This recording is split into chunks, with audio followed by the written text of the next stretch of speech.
Vamos com o próximo convidado do programa de hoje. Nós vamos continuar falando sobre educação. Agora há pouco a gente falou sobre cooperativas dentro de escolas aqui na cidade de Camaquã. E neste momento nós estamos ao vivo com uma conversa com o Marcelo Jerônimo, que é subsecretário de Desenvolvimento da Educação, para conversar com os ouvintes da Rádio Acústica. Marcelo, bom dia para você. Obrigado por atender a nossa equipe. Olá, eu que agradeço o convite. Bom dia a todos que estão nos acompanhando nesse momento. Bom, vamos falar um pouco a respeito do novo ensino médio, né? As polêmicas que envolvem o novo ensino médio. Quero saber a sua opinião sobre esta questão. Nesta semana, só para a gente contextualizar essa nossa entrevista, eu estive conversando ao vivo aqui na Rádio Acústica FM com representantes do CEPER Sindicato. E essas representantes, elas falavam sobre as dificuldades que professores estão enfrentando, né? Segundo elas, alguns docentes reclamam de que não houve um treinamento suficiente para atender a essas novas questões que envolvem o ensino médio, e algumas escolas do estado do Rio Grande do Sul também não estariam completamente adaptadas para essa nova forma de ensino. Então, por isso que a gente conversa contigo nesta manhã, para a gente entender melhor do seu ponto de vista como é que está essa questão do novo ensino médio. Maravilha, eu acho que o tema é super pertinente, importante mesmo esse debate. Agora, antes da gente falar um pouco sobre o momento agora, é importante entender um pouco o que nos trouxe até esse momento. O novo ensino médio, ele é fruto de todo um debate, uma discussão que foi feita há alguns anos, já vem feito esse debate, em especial porque o entendimento que a sociedade brasileira, gaúcha, tem em relação ao ensino médio antigo, né, é que ele não atendia às expectativas tanto dos estudantes quanto das próprias redes de ensino, dos professores. Nós tínhamos evidências com base nos dados, enfim, DEB e demais indicadores, que era um modelo que estava defasado e que não atendia os seus princípios. A partir daí, nós tivemos aí um amplo debate. Esse processo de implementação e construção, ele começa, já há alguns anos. Eu te falo isso, que eu sou professor da educação básica, eu venho acompanhando esse debate. Sim. E esse debate culminou a partir de 2017 na construção do que nós estamos chamando de novo ensino médio. Essa construção, então, ela se decorreu nesse período. Em 2019 começa no Brasil o processo de implementação. Aqui no Rio Grande do Sul, esse processo de implementação ele começa efetivamente no ano passado. Nós estamos no segundo ano dessa implementação, então nós não temos ainda a implementação completa. A gente fecha o ciclo de implementação, vamos assim dizer, no próximo ano. Mas é um processo que tem sido importante para nós percebermos, né, quais pontos a gente pode estar aprimorando e ajustando nesse processo de implementação. Então, eu acredito que o novo ensino médio, o ensino médio gaúcho, ele surge como uma resposta, né, ao modelo que a sociedade entendeu que estava defasado, e é natural que nesse processo de implementação ajustes precisam ser feitos. Você citou aí a questão da formação dos professores. A Secretaria de Educação do Estado do Rio Grande do Sul, a nossa secretária, tem sinalizado no sentido de que a gente precisa realmente aprimorar, dar esse suporte para os nossos professores, ampliar os processos formativos, bem como fazer ajustes nas trilhas, enfim. O processo é natural. Nós estamos implementando uma política que tem uma complexidade, e entender, ter pontos de escutas e fazer ajustes é natural e importante que seja feito. Bom, o andamento, né, desse novo ensino médio, como é que você tem acompanhado isso? Como é que os alunos estão reagindo a essas mudanças? Bom, nós temos acompanhado isso muito de perto. Como eu disse a você, nós começamos o ano passado nesse processo de implementação. Esse é o segundo ano. Nesse ano em específico, os nossos estudantes começam a ter o primeiro contato com as trilhas formativas, que são aquelas áreas que diferem da formação geral básica, em que o estudante pode aprofundar o seu estudo dentro de uma área em específico. Nós estamos fazendo vários pontos de escutas com os estudantes, inclusive. Eles têm mencionado preocupações que são legítimas, né? Muitos em relação ao Enem, e aí esse processo, vale destacar que de implementação, ele tem sim alguns pontos de tensão, muito em função de que, no momento mais estratégico que esse de implementação, as redes de ensino no Brasil afora não puderam contar com uma participação mais efetiva do Ministério da Educação, que no período de implementação não teve um protagonismo nesse processo, e também nós tivemos um processo de pandemia, que trouxe um desafio complementar para todas as redes de ensino. Mas nesse momento, a Rede Gaúcha ela vem superando todos esses desafios e vem avançando com esse processo de implementação. Os nossos estudantes a gente tem feito pontos de escuta, mais uma vez, estamos percebendo os movimentos e onde a gente pode aprimorar, e isso vai ser feito com toda certeza. Bom, com relação às estruturas das escolas, essas escolas aqui do estado, elas estão estruturadas, elas possuem condições de implantar todas essas mudanças do ensino médio. A gente pode perceber que os alunos podem fazer algumas escolhas dentro do modo de ensino.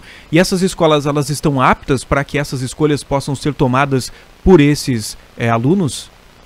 O mais rico da proposta do novo ensino médio, a meu ver, é justamente você colocar as juventudes no centro do processo de ensino. E aí, esses estudantes poderem ser protagonistas do seu processo de desenvolvimento, né, do desenvolvimento das habilidades e competências, e ter os movimentos de escolhas. Bom, nós nos preparamos, o nosso currículo, ele possui uma possibilidade de itinerários, em comparação a outros estados, grande, né, são 24 trilhas formativas que esse currículo permite. Obviamente que a própria política do novo ensino médio, ele está desenhada para que as escolas elas ofertem dentro daquilo que os alunos selecionaram quanto enfim, áreas de interesse. Então não são todas as trilhas que são oferecidas em todas as escolas, isso é natural, o movimento diz assim, né? E em relação à infraestrutura, é claro que a gente ainda tem algumas escolas que têm alguns limites estruturais. Por conta disso, a gente tem desenvolvido um projeto, dentre vários deles, o Agiliza, que tem levado recursos às escolas. Há também, por parte do governo do estado, uma atenção especial em relação à infraestrutura. Tanto é que na Secretaria de Educação, na última reforma administrativa que tivemos agora em janeiro, criou-se uma estrutura voltada única e exclusivamente para acompanhar, dar suporte à infraestrutura das nossas escolas, e a gente acredita que com essa política associada ao contexto pedagógico, nós vamos conseguir avançar também no que diz respeito à infraestrutura.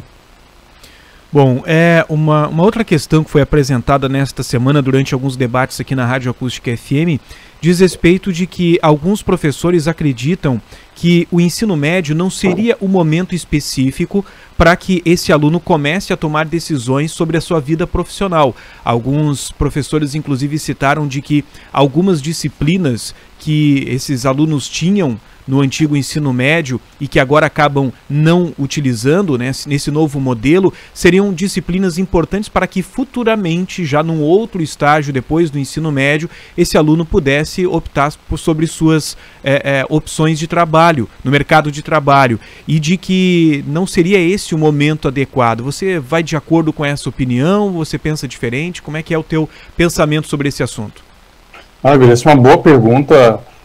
Bom, quando nós olhávamos para o ensino médio antigo, né, uma das grandes preocupações que se sinalizava naquele momento é que o aluno chegava ao final da sua etapa de formação na educação básica, e quando ele se deparava com a possibilidade do Enem ou de um vestibular, ele também tinha dúvidas, ele não sabia que caminho trilhar a ele, porque essa preparação prévia ela não foi suficiente para despertar nele a orientação suficiente para que trajetória profissional, pessoal, ele teria interesse em fazer. O novo ensino médio gaúcho, ele traz na sua matriz um componente curricular que é bem importante. É importante entender o que é esse componente curricular, que se chama projeto de vida. O projeto de vida, ele está posto na matriz, está posto no nosso currículo justamente para que o professor, juntamente com o estudante, ele possa trabalhar e ir construindo, o seu estudante possa construir qual é o seu projeto de vida, que nem sempre é necessariamente ir direto para o mercado de trabalho. Às vezes o projeto de vida daquele estudante, por exemplo, é fazer um curso superior, ou fazer pode ser um curso técnico, ou ir diretamente para o mercado de trabalho, ou ir, sei lá, ele tem uma intenção de se enveredar pelas artes, enfim, ele pode ter diferentes projetos de vida. E a ideia é que ao longo desse processo, essa preocupação faça parte, tá? Mas essa escolha, obviamente que ele faz escolha de itinerários, essas escolhas, uma vez que ele percebe que não faz sentido, ele pode refazer essa escolha também, mas que ele chegue no momento de, por exemplo, ao final do ensino médio, no momento de cursar uma faculdade, de ir diretamente para o mercado de trabalho, de, sei lá, fazer uma outra trajetória que talvez não seja mais convencional, ele já tenha tido um movimento de fazer uma reflexão sobre isso. Porque o que nós tínhamos antigamente é que essa reflexão não se aparecia em momento algum. E agora não quer dizer que ele precisa já de imediato ter a decisão pronta tomada, mas ele faz uma reflexão sobre isso. É isso que é o Projeto de Vida. E isso eu acho que é um ponto super importante que nós avançamos na nossa educação. Bom, aí eu faço só três colocações, três questionamentos para ti, né, para saber a tua opinião, antes da gente encerrar esse nosso bate-papo, que é o seguinte, você falou que ao longo desse processo o aluno ele pode escolher outros caminhos, né? Daqui a pouco não era bem aquele que ele entendia, ele pode fazer essa substituição. Quantas vezes ele pode fazer essa substituição dentro do ensino médio, né? Quantas vezes ele pode substituir esse caminho, e se essa substituição daqui a pouco não traz algum prejuízo, né? Ou daqui a pouco pode ter alguma disciplina diferente daquela primeira, ter que retomar todo o processo ao longo desta mudança. E o terceiro questionamento que eu te faço também diz respeito ao Enem. A gente sabe que muitos estudantes, eles acabam aprendendo disciplinas dentro do ensino médio que servem para essa prova do Enem. Existem estudantes de baixa renda que muitas vezes não têm condições financeiras de fazer um cursinho separado para o Enem. Então aquele aprendizado dentro do ensino médio ele é valiosíssimo para fazer uma prova importante como é a do Enem, que abre as portas para o ensino superior. Então ele acaba não tendo algum prejuízo para fazer uma prova do Enem como essa. Então são esses três questionamentos para a gente encerrar esse nosso bate-papo. Perfeito. Vou voltar então ao primeiro ponto, que você coloca em relação à quantidade de escolhas que ele faz nesse processo. Isso. Quando o aluno ele ingressa na primeira série do ensino médio, ele já tem contato com o projeto de vida e ele começa a ter ali as disciplinas que nós chamamos da formação geral básica. Nós já estamos mais acostumados, português, matemática, geografia, história e por aí vai. Em paralelo, ele começa a ter algumas disciplinas do que a gente já chama desse itinerário. Já começa a olhar para o mundo do trabalho, para a cultura digital, enfim. E aí, ao final da primeira série, ele faz a sua escolha. Qual é o itinerário que ele vai, que área que ele vai aprofundar ali o seu estudo. Então é a partir do segundo ano que ele entra literalmente nessa mudança. Exato. Mas se ao longo do segundo ano, quando fechar, ele, porventura, perceber que aquela não era a trilha que ele tinha, ele pode ir no terceiro ano e ir para uma outra trilha. Isso não o impede de ele fazer essa mudança. E ele conclui o ensino médio, porque aquela carga horária da formação geral básica está assegurado para, independente da trilha que ele optar, e o conteúdo essa carga também horária está assegurada. E o conteúdo também? Essas habilidades da formação geral básica, a nova carga horária da 1.800 horas estão asseguradas a ele. A carga horária flexível é de 1.200 horas, tá? E essas são os itinerários que começam no segundo e na terceira série do ensino médio. Ficou mais claro? Então, esse movimento que eu te digo de itinerários, de trilhas formativas, compõe 1.200 horas de uma carga horária que é de 3.000 horas de ensino. Tá? Mas aí o meu questionamento está relacionado ao conteúdo também, não somente na carga horária, né? Sim, sim, mas esse é o ponto. Quando a gente olha para o conteúdo, que hoje a gente está bem preocupado quando a gente olha para o nosso novo currículo, né? Ele tem um olhar muito foco hoje nas habilidades e competências necessárias para esse estudante. Independente dos... Aí eu olho para os componentes, por exemplo, eu vou citar que alguns componentes são mais comuns para quem já passou pelo ensino médio. Por exemplo, os componentes de geografia, história, matemática e tudo mais, independente da trilha que ele ocorra, lá na formação geral básica, a carga horária é a mesma. Agora, se ele quer se aprofundar numa área, aí ele aumenta a carga horária naquela área. Digamos que ele opte pela área de ciência da natureza, por exemplo. Então ele vai ter uma carga horária maior para aprofundar naquela área. Aí ele aprofundou, aí ele falou, olha, eu acho que a minha área é mais humanas. Aí ele vai, por exemplo, na terceira série ele pode ir para uma trilha de humanas. Só que o básico, que a gente está chamando de formação geral básica, aquilo está segurado, independente da trilha que ele optou. Tá? Não sei se eu consegui deixar mais claro essa orientação para você. Sim. E agora, aproveitando um outro ponto que você coloca, que é super importante, que é o Enem. Lembra-se que lá atrás, quando eu disse para você que um dos grandes problemas que nós estamos tendo no processo de implementação é justamente o fato do Ministério da Educação, o MEC, não ter sinalizado ou acompanhado esse processo de implementação nos últimos 4 anos. Né? Você veja que nós estamos já com 2 anos de implementação e nós não temos ainda uma clareza em relação ao Enem. É isso que preocupa o nosso estudante, é isso que preocupa o nosso professor. Né? Por quê? O Enem ele tem que refletir esses currículos que estão hoje em vigência em todo o país. E nós ainda não temos uma sinalização clara do Enem. Então, isso realmente preocupa, porque nós não temos ainda uma sinalização clara do Ministério da Educação em relação a essa questão. Nós todos acreditamos que o Enem ele precisa refletir essa característica, ou seja, ele tem que ter ali, já se tem um debate dizendo que ele vai refletir, sim, a formação geral básica e os itinerários, mas isso não está posto. Enquanto isso não está posto, gera essa talvez dúvida, essa incompreensão e até mesmo essa preocupação mesmo do nosso estudante, que é legítima. Essa preocupação também é nossa, porque a gente precisa que a sinalização aconteça para trazer uma tranquilidade, maior assertividade para todo esse processo.